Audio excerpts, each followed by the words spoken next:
Bueno, buenas tardes a todos. Muchas gracias por invitarme. Tengo con el Rotary un vínculo de mucho afecto porque mi padre era rotario de Pando. Así que me siento la verdad que muy honrada de que me hayan invitado a este club de Toby. Me siento un poco la pequeña Lulú, las dominicas de la calle Rivera que estamos invitadas hoy acá. Somos las pequeñas Lulús que nos hemos metido dentro del club de Toby. Y también me hace acordar un poco la carátula de mi último libro, publicado en el 2004, del último libro sobre la comparsita, publicado en el 2004, que tiene en la carátula, tiene una foto de la Giralda 2 días antes del estreno de la comparsita, donde toda la audiencia o la concurrencia son todos hombres. Así que bueno, estoy como repitiendo un poco el esquema de aquel momento. Bueno, lo más importante de todo para mí en este momento es la sensación que tengo maravillosa, que después de haber trabajado durante 30 años, tratando de rescatar del olvido, no a la comparsita, por favor, que la comparsita la conocía todo el mundo, sino rescatar del olvido al desconocido autor de la comparsita. Porque cuando yo empecé a investigar, no solamente nadie sabía que la comparsita era uruguaya, nadie sabía cuándo se había estrenado, ni nosotros ni la familia sabíamos. Yo lo único que tenía en mi mochila de exploradora eran los cuentos de mi abuela. Tuve la suerte de ser la mayor de muchos primos y de que siempre me gustaron los cuentos. Mi abuela era una gran contadora de cuentos. Y bueno, entre Caperucita Roja y Blancanieves también aparecía cada tanto, ¿no?, este fantasma esquivo y seductor de mi tío abuelo. Pero sí, yo llegué a los 40 años sin tener muy claro quién era. Y cuando cumplí 40 años, sobre todo en la vida de una mujer se mezclan muchas cosas, ¿no? Por un lado, el dar gracias por todo lo vivido hasta ese momento, y por el otro lado, la sensación de que, y si lo que no hice, tendré tiempo de hacerlo. Y yo tenía medio como en el debe el tema de escribir. Y bueno, más lejos. ¿Qué mejor tema para embarcarme en esa aventura de escribir que tratar de encontrar los cabos sueltos de la vida de este hombre? Y bueno, y así empecé, tratando de que mi madre y mis tíos me contaran anécdotas, yo recordar las que me había contado mi abuela, y pasaron como 2 años en los que yo seguía escribiendo en tercera persona esas anécdotas. O sea, Matos tomó el barco y se fue a París y volvió de París, pero era como en tercera persona todo. Yo no terminaba de agarrarlo, ¿no? ¿Quién era ese tipo? La verdad que se me escapaba. ¿Qué miedos tenía? Había estado enamorado alguna vez. ¿Por qué nunca se había casado? ¿Cómo había hecho la comparsita, no? Y en ese momento, mi tío Jorge, que fue quizás el que más lo conoció y el que había caído bajo su hechizo con más fuerza, encontró en el sótano de la casa de su hermano una valija que había estado guardada durante 42 años. Y me la trajo. Y esa madrugada en mi casa, después que acosté a mis hijos y terminé la tarea del día y me senté y abrí esa valija, yo no les puedo explicar lo que fue ese encuentro con este fantasma. Porque en esa madrugada logré empezar a escribir en primera persona, como si de alguna manera él me empezara a soplar al oído su historia. Y que por otro lado yo me siento muy honrada porque él a lo largo de su vida nunca quiso que se conociera su historia. Es más, cuando yo empecé a comparar notas de prensa, de entrevistas que él mismo daba, había contradicciones entre las cosas que él decía de sí mismo. Entonces un día le pregunté a Jorge, digo, pero Jorge, ¿cómo es posible?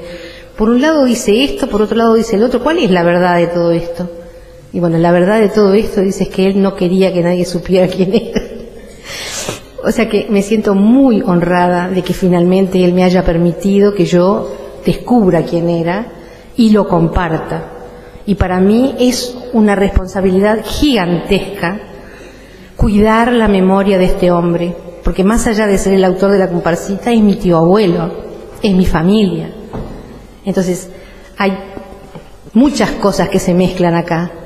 Orgullo por un lado, ternura por otro, descubrir un ser humano tan rico por lo contradictorio, porque era una persona que o era odiada o era adorada. Me pasó, por ejemplo, que de la gente que estaba viva en aquel momento cuando yo estaba investigando, estaba Cadícamo y Tita Merelo.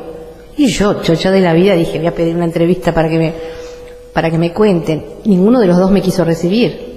O sea que evidentemente no lo querían nada. Si él había hecho algún mérito para eso o no, no lo sé. Después, con el tiempo, empecé a entender que en el mundo de los músicos y de los artistas, él era un outsider. Él en realidad siempre fue un outsider en todos los mundos que habitó, porque salvo en el de la Federación de los Estudiantes del Uruguay, que se divertían muchísimo y estudiaban poquísimo, creo que en el resto de los mundos que habitó siempre estuvo fuera. En la familia, que adoraba a su familia, pero él no podía avenirse a la vida burguesa de Montevideo en los años de los 20, los 40. Él tenía hormigas en el traste, esa es la verdad. Imagínense en mi casa cuando esa madrugada de verano, cuando él tenía tanta fiebre y empieza a escuchar las armonías de la comparsita en su cabeza, y que a la mañana siguiente, cuando se siente mejor, siente que se les están borrando, le pide a mi abuela, que era su hermana, que se las escriba en un teclado de cartón que se fabrica. Él apoya sus manos en esas teclas de cartón, mi abuela mira dónde las pone, si tendría oído absoluto, ¿no? Y escribe. Pero claro, después le pide a él que silbe todo entero a ver qué fue lo que escribió. Y cuando ella se da cuenta que era un tango, se ofende, al punto de que nunca, mi abuela murió con 80 y pico de años, nunca la escuchamos tocar la comparsita en el piano, porque ella estaba muy enojada de que aquel hermano le había hecho escribir un tango. A mí me hacía mucha gracia porque no entendía el contexto, nunca entendí por qué mi abuela estaba tan enojada. Cuando empiezo a investigar y me di cuenta de qué significaba el tango en esa época, dónde se tocaba o dónde se bailaba, bueno, entendí clarito. Por eso que también en este momento yo estaba muy contenta de que finalmente había entregado todos los papeles, toda esa famosa valija que me acompañó durante 25 años. Un día yo les dije a mi familia, o hacen algo con esto, alguien se hace cargo de esto, o yo hago un asado. A los 2 días me llama Estela Mañone del Museo de Agadu a decirme, escuché decir que pensás hacer un asado con los papeles de Mato Rodríguez. Agadu te abre las puertas del museo, si ustedes quieren, para que las tengamos en custodia. Y bueno, muy contenta, le entregué todo a Estela Mañone, que ha hecho un trabajo formidable, porque todo ese acervo está al alcance de cualquiera, está todo digitalizado, está todo catalogado. Pero cuando yo dije, ya está, ahora voy a empezar a hacer otra cosa, se muere mi tía, venden su casa, vacían el sótano, y 25 años después de aquella primera valija que había estado 42 años guardada, aparece una segunda valija, con muchísima más información, con muchísimas más cartas y fotos y documentos, que si yo las hubiera encontrado cuando escribí el primer libro, creo que no lo hubiera podido escribir de abrumada que me hubiera quedado yo ante tanta información. Entonces, yo que pensé que ya está, ya hice 2 libros, hice una película, he dado charlas por todos lados, le he contado a todo el mundo esta historia, ahora voy a descansar. Bueno, en este momento aparece la segunda valija.